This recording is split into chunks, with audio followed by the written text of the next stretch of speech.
So you can hear Seamus Mulvaney, his dulcet tones, trying to encourage people to come in, win in each way. Joe, you can hear him trying to bring them in, let them in and let them out, as they say. Snow Falcon, 15-8. This lady having a bet, we'll keep her in private. 15-8, Snow Falcon. Ordinary World, 11-4. 3-1, The Storyteller. That would be an appropriate winner on Irish Grand National Day. 10-1, Jett. 11-1, Dr. Phoenix. And it's 14-1, Bar. Joe, come with me here. We see Seamus Mulvaney. We'll leave him do his business. Brian Keenan, you're going 2-1, Snow Falcon. Talk to me about the national. Fortunes for this Borough Saint. Surely he's much too short at 6-1. He's too short at 6-1, yeah. Borough Saint, Willie Mullins, Ruby rides it, of course, with a £7 penalty. One that I fancy ran in the Gold Cup in Cheltenham is Shattered Love. Davy Russell rides it. What a double, national doubles. Wouldn't it be brilliant after Tiger Roll? Keenan going for the mare by Yates. Joe, come around here, because when you come racing, we go nice and slowly, but there's huge crowds here. Great atmosphere, the countdown is on. This is Sean Graham, of course, who a man, the late and great Sean Graham, that needs no introduction. Joe, come around with me, because they're standing in front of the board, because they're sticking at bets here both sides. You see the ladies here queuing up to have a bet. And Brian Graham here, come with me, Joe, because we're going to excuse these ladies having a bet. They're having, this man is on the computer here. We go around, leave the ladies this side. And they're having a bet to see on a Visa card. We'll leave them have a quiet moment. We can stay here betting without Joe. Just stay with it. If we'll put the camera up here for a minute while people are having a bet. Betting without Snow Falcon and Graham, you can have 5-4, The Storyteller. Ordinary World, 5-4. And let's pop in here. Brian Graham. I'm interrupting you doing business. I'm trying to do a small bit of business, yes. It's been good now, you know, compared to last year. It was a washout here last year, so it's nice to see a bit of great weather. Tell us about the national. You've been studying the form. What do you make of it? I think it's going to be very hard. Any of the horses that went into it, I think are going to struggle. I think I'm looking at something down near the bottom, unexposed. Maybe Roaring Bull off Gigginstown. I think that'll go close. Looking for a result? Yeah, well, he's 20-1. Like, you're letting 6 to field and 12 bar. You know, you're going to have some of them that aren't going to be any good for you, you know. So surprised how short Borough Saint? I am, because his form ties in with Region Bull. He beat him 4 lengths in Limerick. Region Bull £6 better off. One's 33-1 and one's 6-1. And I just think Region Bull might be better on the better ground. Interesting. Interesting. Very interesting. Like, I met my best friend, she's South African Rose, she lives in London. Yes, it's not just about the racing here today at Fairyhouse. Of course, it's all about fashion as well, and the women were out in style. Absolutely beautiful outfits on show today, wonderful hats. And really, it's that wonderful weather that's brought out even more beautiful clothes than usual, and women were really able to enjoy themselves and actually show off some beautiful styles. But we have a winner. Always have to have one winner, and a very, very stiff competition. And judging today with none other than Una Healy. And Una, you had a very difficult job, didn't you? I saw you rushing around, and I'd say you were spoilt for choice, but you picked a winner. Tell me about your day, and what were you looking for? Well, we were looking for something a little bit different, something that stands out, and we just felt that Paula really was. She was that standout contestant for us here today, because the style stakes were so high, and the array of colour, and she really embodies the country chic that we're looking for, because it's that kind of like spring garden country kind of feel, which is just stunning. And it's just the whole outfit from head to toe.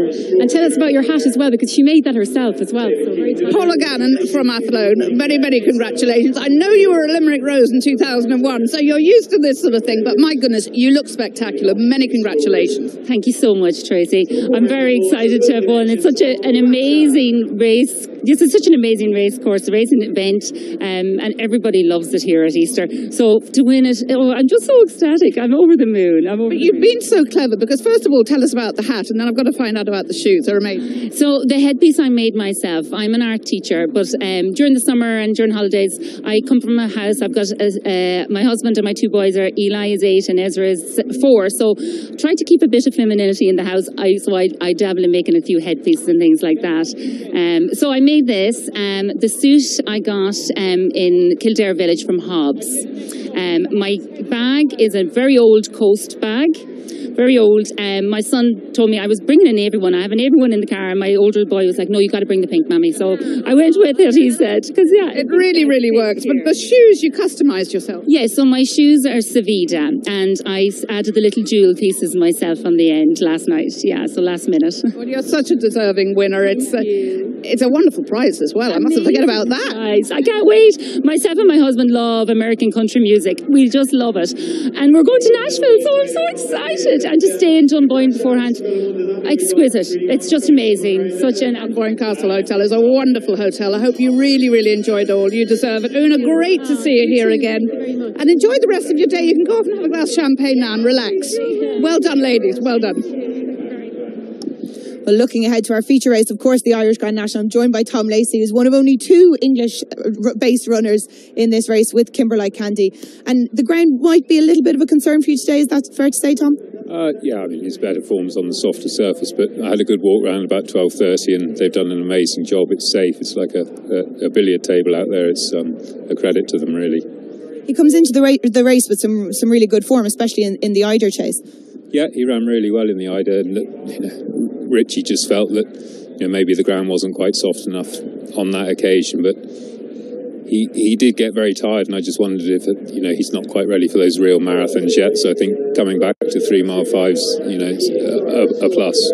And he's only a 7-year-old, so he has lots of time ahead of him to get up to those marathon distances. Yeah, I think so. I mean, ultimately, we've always viewed him as a staying chaser, and he's just a lovely horse to have, and it's a joy to have a horse that you can even contemplate making an entry for a race like this. Well, it's great to have you here. Best of luck, Tom. Thank you.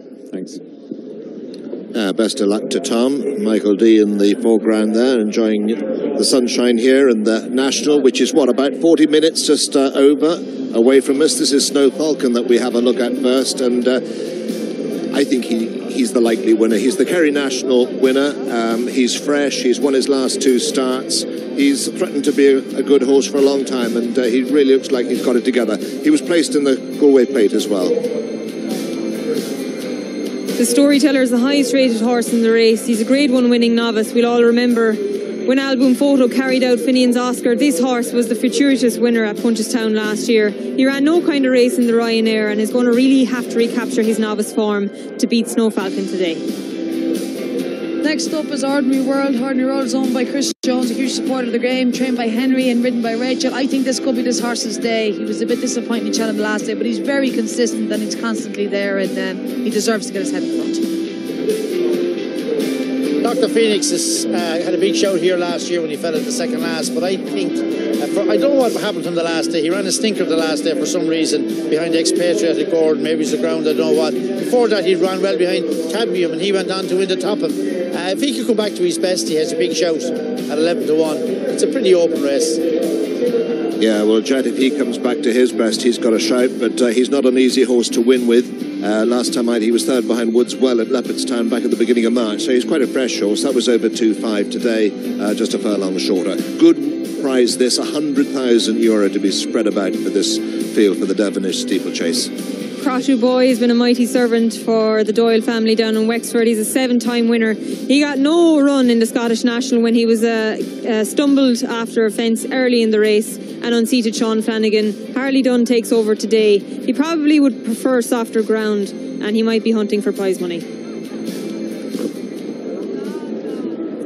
If you have an old horse now that's, we'll say, rated at 150 and can't win a race, but he's a bit of quality, it's amazing what you can pick up in these races. As Jane just said, there's 10,000 quid to be third and 5 to be fourth, and a lot of these good races people shy away from. There's 1 or 2 goodish horses. Last year there was only 4 runners that were doing the Suran. It's a little bit more open this year, but if you have that quality of horse, but the only problem is fellas with that kind of a horse like to win a race. They don't really, not really much satisfaction in picking up 5 grand to be third. They'd rather win one even if it was for less money. And sometimes when you go in the handicaps, they're more competitive than these races. Oh, they are, a lot more.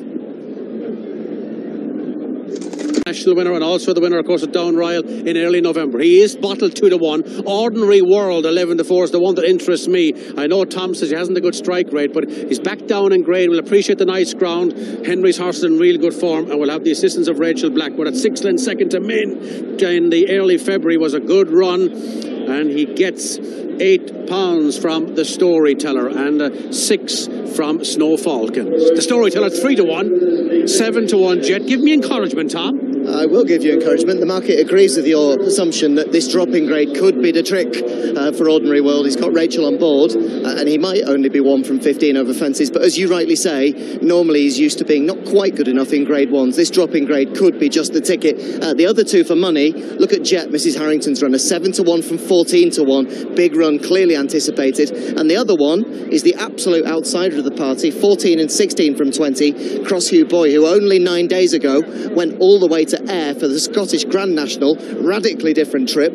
Didn't get further than the 7th, but he was only 7 to 1 that day. And this is a distance 2.5 miles over which previously this Crosshue Boy has won 3 races. So a more appropriate trip, shall we say, and hopefully none the worse for that mishap at Ayr. Might be a bit of value here, but an open race. The positives very much number 6, 5 and 4. Drifting is Snow Falcon. Drifting indeed is Dr. Phoenix. It's the calm before the storm. Only 6 runners for the aperitif. 30 in the National at 5 o'clock. Well, I'll be shouting for Snow Falcon anyway, because I'm a big Shattered Love woman. I'm going to follow her the whole way through the Irish National. So if he can frank the form of Down Royal, I'll be pretty pleased going into the big one in around 40 minutes' time. And what about the ground? You were out on the track. You thought every horse can let himself down or herself down.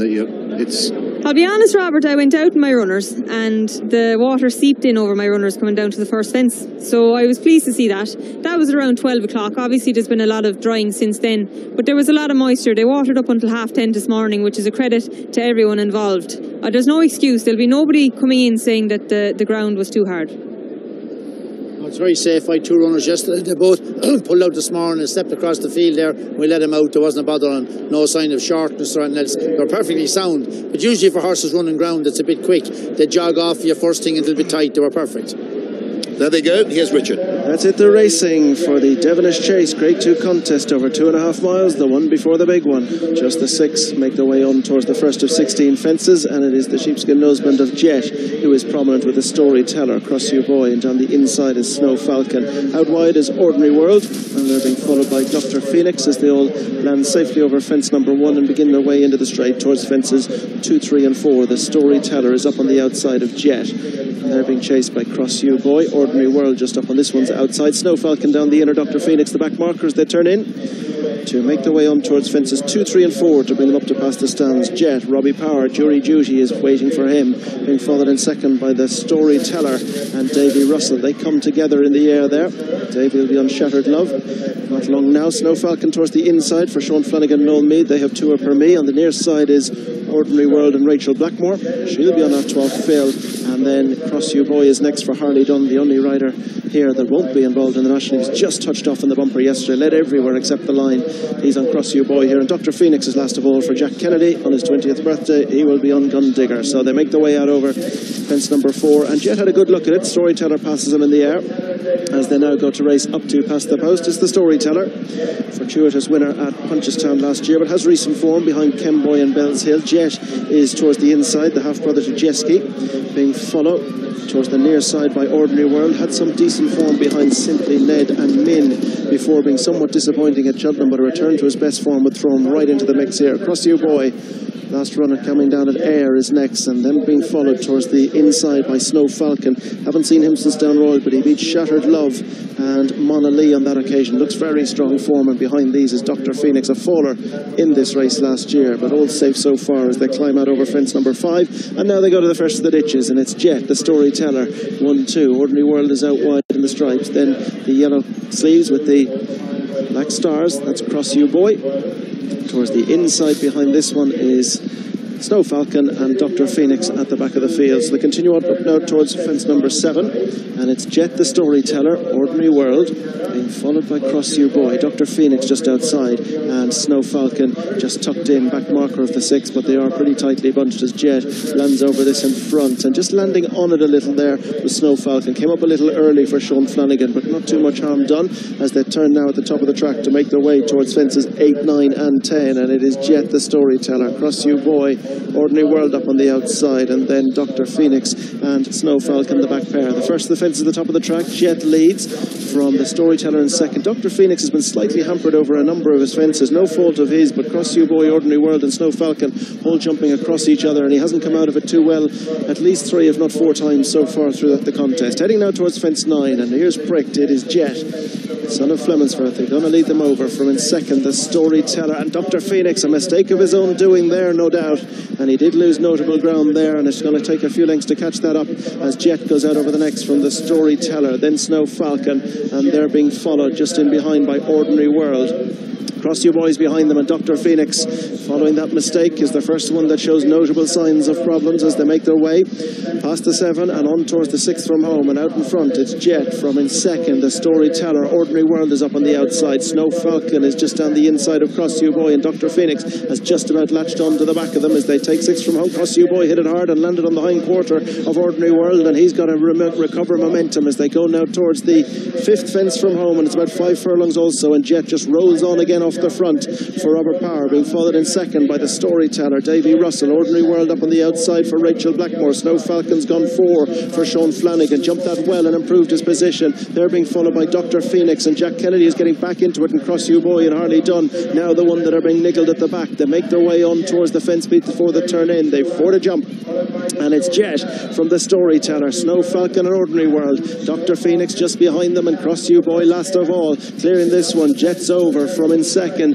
the Storyteller. They make their way towards the turn in. They've 3 to jump in the Devenish chase, and Jett's been up there throughout. The Storyteller now has to go in pursuit. Snow Falcon has asked for his effort. 3-length break back to Ordinary World, and they've gone away from Dr. Phoenix and Cross You Boy, but Jett has taken most of them out of their comfort zone. The Storyteller is trying to get back on terms. Snow Falcon switches inside and hits that one pretty hard. Ordinary World is next, making the way towards the second last. It's Jett with the Storyteller. Robert Power leads Davy Russell. Snow Falcon's behind them, but Jett's going to lead over it just from the Storytellers, a length and a half down. Snow Falcon, Ordinary World 3-4, and they're being followed by Dr. Phoenix, and Jett goes on again from the Storyteller in second. Snow Falcon and Ordinary World for the 3-4, but it's Jett who goes towards the 16th and final fence. Jett is over, no problems at the last. The Storyteller is second, Ordinary World and Snow Falcon, but being driven up towards the line. It's another one for Robert Power. It is Jett who's going to take it and wins 4 to 5 lengths from in second, the Storyteller. Back in third is Ordinary World, and fourth goes to Snow Falcon. Dr. Phoenix